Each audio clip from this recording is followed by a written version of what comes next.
ലോകത്തിൽ ഏറ്റവും കൂടുതൽ ഭാഷകളിൽ അച്ചടിച്ചിട്ടുള്ള ഒരു ഗ്രന്ഥമാണ് ബൈബിൾ. കേരളത്തിലും ഇന്ത്യയിലും അടക്കം നിരവധി ഭാഷകളിൽ ബൈബിൾ അച്ചടിച്ചിട്ടുണ്ട്. ഇത്തരത്തിൽ ബൈബിൾ വളരെ വിശുദ്ധ ഗ്രന്ഥമായിട്ടാണ് ക്രിസ്ത്യൻ മതസമൂഹം കാണുന്നത്. ക്രിസ്ത്യാനികളുടെ വിശുദ്ധ ഗ്രന്ഥമാണ് ബൈബിൾ. ബൈബിളിനെ പറ്റി നിരവധി കാര്യങ്ങൾ പറയുന്നുണ്ട്.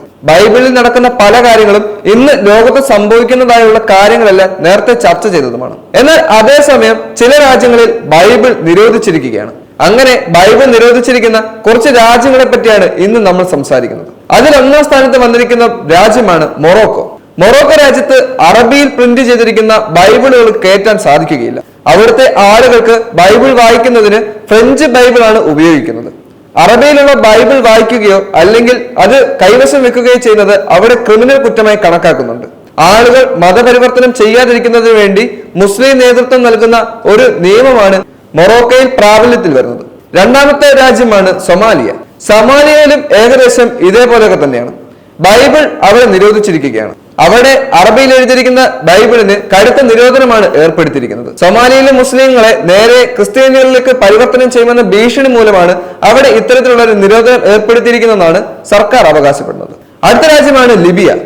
ലിബിയയിൽ ക്രിസ്ത്യാനിറ്റി എന്ന് പറയുന്ന മതസമൂഹത്തെ തന്നെ വളരെ രൂക്ഷമായിട്ടാണ് കൊണ്ടാടുന്നത്.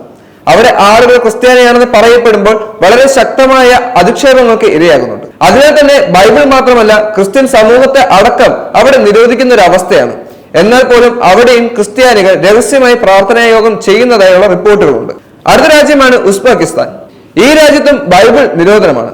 മുസ്ലിം രാജ്യമായിരുന്നാൽ തന്നെയും അവിടെയുള്ള മുസ്ലിമുകൾ മറ്റ് ഏതെങ്കിലും ജാതിയിലേക്ക് പരിവർത്തനം ചെയ്യുകയാണെങ്കിൽ അത് വലിയൊരു ക്രിമിനൽ കുറ്റമായി കണക്കാക്കുകയും ചെയ്യുന്നുണ്ട്. അതിനാൽ തന്നെ അത്തരത്തിൽ മതപരിവർത്തനം ചെയ്യാതിരിക്കുന്നതിന് വേണ്ടിയാണ് ബൈബിൾ അവിടെ പൂർണ്ണമായും നിരോധിച്ചിരിക്കുന്നത്. അടുത്ത രാജ്യമാണ് മാൽദീവ്സ്. മാൽദീവ്സ് അത്യാവശ്യം എല്ലാവർക്കും അറിയാവുന്ന ഒരു രാജ്യമാണ്. വളരെ പ്രസിദ്ധമായ ഒരു ടൂറിസ്റ്റ് കേന്ദ്രം കൂടിയാണ് മാൽദീവ്സ്. എന്നാൽ മാൽദീവ്സിൽ ബൈബിളിന്റെ നിരോധനം ഏർപ്പെടുത്തിയിട്ടുണ്ട് അവിടുത്തെ സർക്കാർ. എന്നാലും ടൂറിസ്റ്റുകൾക്ക് അവരുടെ മതവിശ്വാസ പ്രകാരം ബൈബിൾ കൈവശം വെക്കുന്നതിനോ അല്ലെങ്കിൽ വായിക്കുന്നതിനോ തെറ്റില്ല. എന്നാൽ അവിടെയുള്ള ജനങ്ങൾ ബൈബിൾ വായിക്കുന്നതും അല്ലെങ്കിൽ ബൈബിൾ കൈവശം വെക്കുന്നതും വലിയ തെറ്റായിട്ട് തന്നെ അവിടുത്തെ സർക്കാർ നിയമം പുറപ്പെടുവിച്ചിട്ടുണ്ട്. അടുത്ത രാജ്യമാണ് നമ്മുടെ അയൽ രാജ്യമായ ചൈന. ചൈനയിലും ബൈബിൾ വലിയ നിരോധനം ഏർപ്പെടുത്തിയിട്ടുണ്ട്. ബൈബിൾ മാത്രമല്ല വിവിധ മതവിഭാഗങ്ങളെ അവിടെ അടിച്ചമർത്താൻ ശ്രമിക്കുന്നുണ്ട്. കാരണം കമ്മ്യൂണിസ്റ്റ് പ്രസ്ഥാനങ്ങൾ വളർത്തിയെടുത്ത രാജ്യമാണ് ചൈന എന്ന് അവകാശപ്പെടുന്നത്. കമ്മ്യൂണിസ്റ്റ് രാജ്യങ്ങൾക്ക് അല്ലെങ്കിലും വലിയ ജാതികളോടും മതങ്ങളോടുമുള്ള ആരാധന വളരെ കുറവാണ്.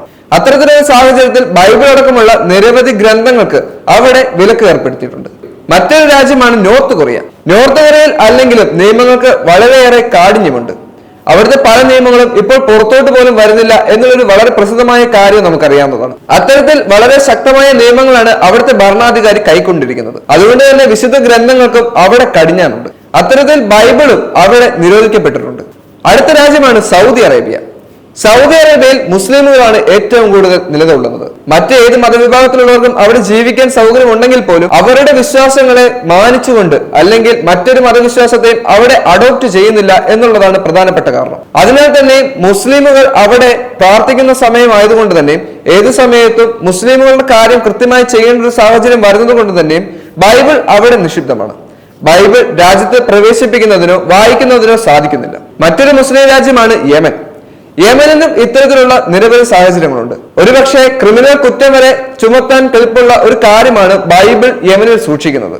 നിരവധി ആളുകളെ അത്തരത്തിൽ അറസ്റ്റ് ചെയ്യുകയും ചെയ്തിട്ടുണ്ട്. ആയുധങ്ങൾ സൂക്ഷിക്കുക എന്നുള്ള പേരിൽ ക്രിസ്ത്യൻ കുടുംബങ്ങളിൽ പരിശോധന നടത്തുകയും ബൈബിൾ കണ്ടെത്തിയാൽ അവരെ അറസ്റ്റ് ചെയ്യുകയും ചെയ്യുന്ന വിചിത്ര നിയമങ്ങൾ യമനിലുണ്ട്.